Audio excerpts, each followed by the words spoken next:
Okay, naka-record na. Ladies and gentlemen, this is was only a scrap build of Gundam Nadli.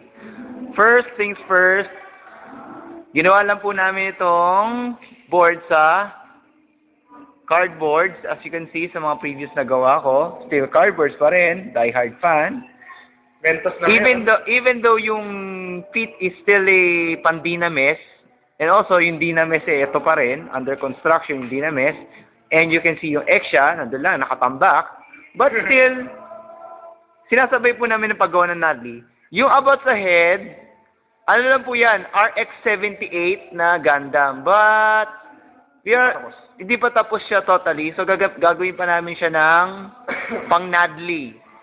And after ng Nadli, we are planning to build a virtue within the Nadli. Yung nakikita nyo sa anime, yung nagtatanggalan yung armor. Yan, nakikita nyo, gumagalaw siya. Yan.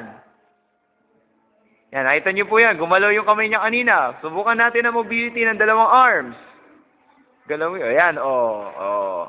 Ayan, nakikita nyo po, ladies and gentlemen. That's what you call mobility within the costume. Akin yan. Actor yun. Yan.